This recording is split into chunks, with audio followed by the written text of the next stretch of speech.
Fala aí, galera do Museu da Capoeira. Olha, bora falar sobre capoeira e política? Muito importante aí o tema, tá certo?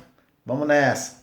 Antes de começar esse vídeo, galera, que eu pedi para você aí que tá chegando aí no canal para se inscrever primeiro, tá? Faz a tua inscrição aí. Aperta no sininho das notificações para você receber todos os conteúdos aí do Museu da Capoeira. E, gente, o pessoal que quer isso aqui é um apoio comunitário, é um projeto comunitário, então depende muito da doação dos capoeiristas. Então é só se inscrever aí embaixo no clube de membros, beleza? Dá aí um apoio financeiro aí mensal de R$ 1,99 ou R$ 10 por mês aqui para o projeto. Sem delongas, agora vamos começar. Pois é, eu entrei aqui eu estou em vários grupos, né, do WhatsApp que debatem, que falam sobre a capoeira, né? E em um dos grupos aí, o grande debate era sobre a capoeira e na política. Então alguns diziam, a capoeira não tem nada a ver com política, não quero coisa de política aqui. E isso me fez pensar, poxa, será que a capoeira não tem nada a ver mesmo com política? Será mesmo? Bom, galera, só para quem acompanha já os vídeos aqui do Museu da Capoeira, é fácil tirar essa conclusão, né? Basta a gente olhar para o estudo da capoeira e ver os vídeos que a gente tem aqui no Museu da Capoeira, por exemplo, que a gente percebe a forma ativa como muitos dos capoeiristas do passado intervinham na vida política do país e hoje em dia também, né? Como os grupos, o pensamento e as organizações de capoeira, tanto no Brasil como no exterior, trabalham em prol da capoeira, em prol de uma atividade política, das decisões, né? Seja onde eles estiverem. Mas eu vou falar desses pontos um pouco mais à frente desse vídeo, beleza? Até porque a capoeira é uma ferramenta complexa e poderosa, né? Nas mãos certas podem fazer muito pelo mundo. Mas para a gente poder falar da capoeira e política, temos que entender o que é política, né? E isso é fácil, é importante a gente aprender. Eu vou tentar resumir aqui de forma rápida, tá bem? O conceito de política. Um filósofo grego chamado Platão, né, ele dizia que o homem é um ser político. Então que o homem tem que ter uma participação na polis. A polis é a cidade, ou seja, a política trabalha ou define o trabalho do homem em relação à administração da polis. Então a polis vem de cidade. Então política vem disso, administrar a cidade. Ele dizia que todo homem desenvolvido era um ser político, né? Tinha direito a pertencer à política e a fazer a política, mas nem todos os homens tinham esse direito nessa época. A Grécia Antiga também escravizou muito, ou seja, aqueles povos que eram subjugados eram tornados escravos, né? Muitos desses, ou seja, a Grécia sendo, digamos assim, a cultura helênica sendo o berço, as pessoas, não é porque você fazia parte desse império, né, digamos assim, né, dessa civilização, que você tinha direito ao voto e fazer parte da vida política dos lugares, da própria Grécia, né? Um outro pensador grego chamado Aristóteles, né? Aliás, o pensamento socrático é o pensamento nosso hoje do ocidental. Então nós brasileiros temos todo um pensamento, toda uma forma de raciocinar ocidental baseado na civilização grega, porque os romanos também adotaram isso. Então, quer dizer, a maioria da Europa tem toda essa visão helênica cultural, né? Ocidental está baseada muito no pensamento grego. E Aristóteles ele escreveu um livro chamado Política, em que ele retratou primeiramente os graus da sociedade da Grécia Antiga, para depois dizer como é que deveria ser administrada uma cidade, uma polis, né? Inclusive é nesse projeto dele, nesse trabalho dele, que ele fala sobre escravo por natureza, né? Então a gente acha que a escravidão, muita gente acha que a escravidão começou com a escravidão dos negros africanos. Não, é bem antes, né? Então quer dizer, até para os portugueses poderem fazer a escravidão, a política expansionista, colonial, imperialista e o tráfico escravo, eles também têm que ter uma política de expansão. Tudo é política. Vocês sabem que existiram muitas guerras antigas, ou seja, civilizacionais. Por exemplo, se o Oriente tivesse vencido o Ocidente, e vamos dizer que a expansão oriental tivesse se dado na Europa inteira, porque os muçulmanos tiveram, em parte da Península Ibérica, até que em Portugal, até Lisboa, eram muçulmanos, né? Mas imagina que essa expansão fosse total. A nossa visão do mundo, a nossa visão política de organização seria muito mais voltada e com um pensamento e muito mais ligado ao pensamento oriental, né? Do Oriente, do mundo oriental. A gente pensa, né, que nós temos um pensamento livre, mas no fundo, se você pensar bem, é a política que define o que você vai receber como educação, como alimento, como vida, os estímulos que você vai fazer parte. A gente é fruto daquilo que a gente vive. Né? Se uma pessoa não tem tempo de se alimentar, como é que ela pode pensar em política? Se uma pessoa está sempre correndo atrás do dia a dia, como é que ela pode desenvolver intelectualidade, com sabedoria, etc, etc, com mais tempo, com mais capacidade? Né? Até a parte alimentar também é importante nesse desenvolvimento. Então isso tudo é política. Política social, política educativa, política de saúde, tudo, como disse anteriormente, tem a ver com essa criação na Grécia Antiga da polis, a administração das cidades. E a capoeira não é política? A gente não intervém politicamente também dentro da nossa sociedade através da educação, através da ferramenta capoeira? Na Grécia Antiga, Platão era contra os retóricos, né? Ou seja, aqueles que faziam da oralidade, da fala, a forma de induzir as pessoas em erro. Não é? Então Platão ele era contra, ele achava que os filósofos é que deveriam dominar a política, né? Pronto. Mas isso é uma coisa antiga. Mas hoje em dia, isso que eu estou fazendo com vocês de convencer, isso aqui não é oralidade. A capoeira não tem oralidade, a gente não aprende com os mais antigos o que eles falam. E eles aprenderam com quem? Não vai passando um para o outro. Isso tudo tem a ver também com a construção do pensamento. Né? E esse pensamento, essas organizações, elas também podem ser organizações políticas, porque tem a ver com um conceito também, com um pensamento, e a gente vai exercer esse pensamento de forma prática dentro da sociedade. Isso é uma política. Agora vamos falar da capoeira na política. Vamos dizer que quando Portugal começou o tráfico escravo, né, dos escravos, e arrancou as pessoas da África e levou para Lisboa, para Portugal. Lisboa chegou a ter 10 mil escravos. Né? Aqui foi criada as Irmandades dos Homens Pretos. Né? Então essas organizações serviam para quê? Para tentar organizar a defesa ou os direitos dos escravos. Né? Ou seja, alguns alforros, alguns ex-escravos, alguns que conseguiam obter. Agora, você fazer um rei assinar um decreto que dá poder e dá condições a negros a terem uma irmandade dentro da Igreja Católica, isso é uma adaptação deles ao opressor, né? É uma adaptação, mas isso é uma adaptação política. Então eles conseguiam comprar alforria, conseguiam até mesmo criar processo contra maus tratos em relação a senhores de escravo, urbano, né? No caso aqui eu estou falando da realidade de Lisboeta, de Lisboa. Então quer dizer, isso são organizações políticas, isso já era resistência.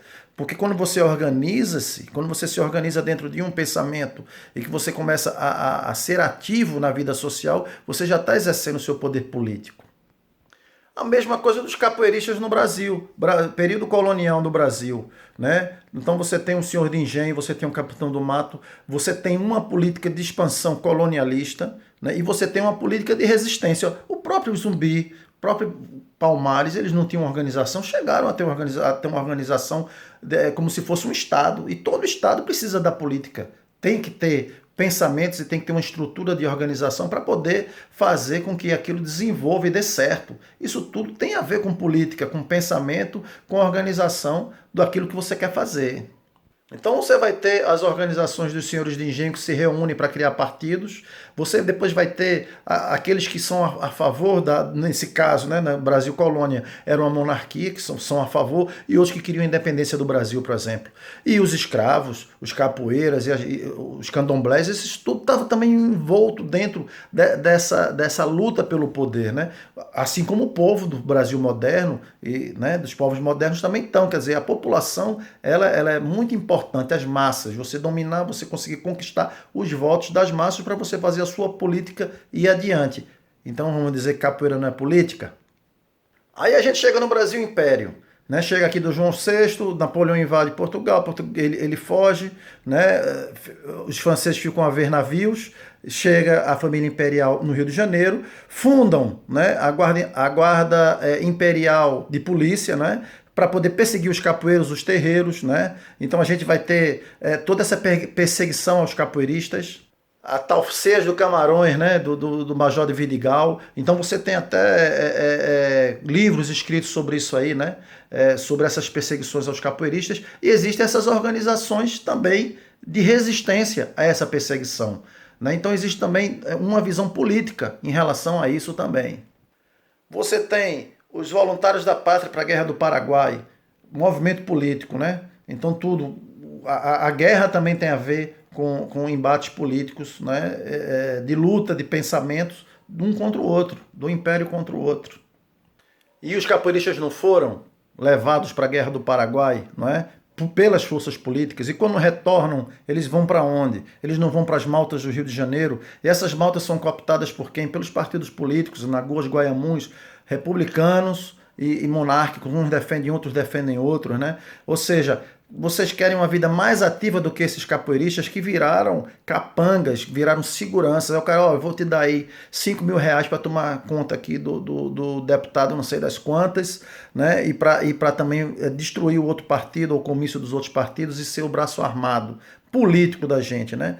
A própria polícia cooptou muitos capoeiristas para isso também. Então, a capoeira, ela sempre foi também uma arte, e o capoeira, não é só a capoeira, não estou falando da capoeira luta, só do movimento corporal, mas estou falando da pessoa, o capoeira, o detentor desse conhecimento. Ele era usado, mas também ele utilizava o sistema. Isso é política. Outra, aqui ó, os capoeiristas aqui, ó, as maltas. Isso aqui é a camiseta do Museu da Capoeira, viu gente? Vocês quiserem comprar na loja, fazer minha propaganda, né? A nossa propaganda. As maltas aqui lutando, não é? Isso aqui são os desenhos de Calixto, retratando as maltas do Rio de Janeiro lutando pelas ruas do Rio de Janeiro. Então, quer dizer, a capoeira, ela usa e é utilizada, não é isso? Aí depois você tem a abolição. Aí, Princesa Isabel assina a abolição, muitos abolicionistas ficam a favor, que é engraçado, né, da monarquia, e criam até a Guarda Negra para defender a Princesa Isabel. Aí você tem um golpe de Estado, vem a República. E os republicanos que também usaram maltas depois proíbem a própria capoeira, porque sabe do poder político que os capoeiristas têm, né? E começa essa perseguição. Ou seja, a violência, a política e todo o sistema de troca e vantagem e desvantagem, né, que se dá dentro da política. Então, a política nem sempre é algo positivo. Então muita gente foge da discussão política porque está cansado de corrupção, disso, daquilo. Mas é importante, quando a gente tem um distanciamento histórico, quando a gente tem um tempo para pensar nisso, é mais fácil a gente ver de longe. Quando a gente está vivendo um momento, é mais difícil. Então muita gente está cansada de política, mas não deveria. Agora é que a gente tem que ser interveniente político. E eu não estou dizendo tem que ser a favor de esquerda, de direita, de centro, de extrema, de não sei o que. Eu estou dizendo é que você tem que pensar como ser político, porque é um direito seu. Por exemplo, você tem aqui no exterior muitos grupos de capoeira participando de manifestações contra a xenofobia, contra o racismo. Por quê? Porque se você tem um Estado que diz que o cara, porque é preto, ele é menos, isso é uma política segregacional, uma política de segregação. Se um Estado decide destruir um bairro para reconstruir, fazer casas sociais, e pega aquele bairro, em vez de, porque a localização é muito boa, bota casas aí muito, muito importantes para ricos, e pega esse povo que morava aí e coloca a 30, 40 quilômetros de distância do lugar onde eles estavam, isso é segregação. Isso tem a ver com escolhas políticas. E nós que votamos, é que escolhemos as pessoas que estão lá. O nosso grande problema nós temos vários problemas, não é?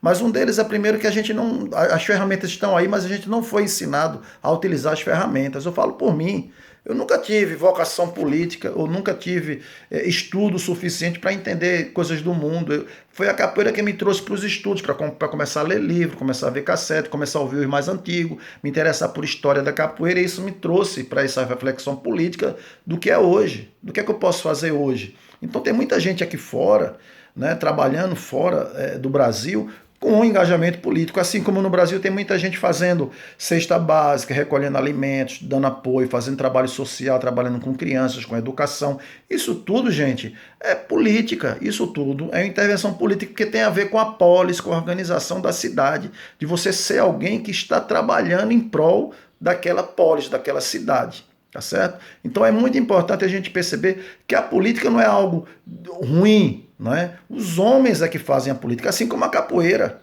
Né? Tem cara que pega a capoeira e não sabe usar bem a capoeira, a ferramenta da capoeira. Outros pegam e transformam o seu projeto de capoeira em coisas maravilhosas, e a gente vê trabalhos lindíssimos de capoeira aí por causa disso. É a capacidade do homem usar a ferramenta.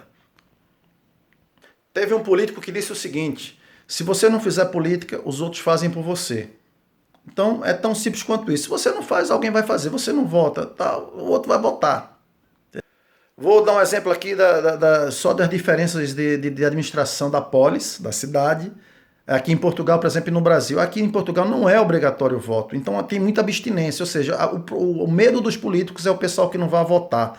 Então existe o voto estratégico, tem cara que vota num partido que ele nem gosta, mas porque o outro ele não quer que o outro tenha a maioria, ele quer que o outro discuta no parlamento as situações, então é muito mais difícil ele conseguir fazer conchavos, né? Quando ele tem minoria, ou ser totalitário, ou fazer tudo o que ele quer, porque tem o poder total e completo, né? Então, a forma do pessoal fazer política aqui é muito interessante de ver os debates, que são debates sérios dentro de coisa. É evidente que existe também corrupção, existe roubo, existe fraude, existe prisões, existe um monte de situação também, porque são seres humanos também.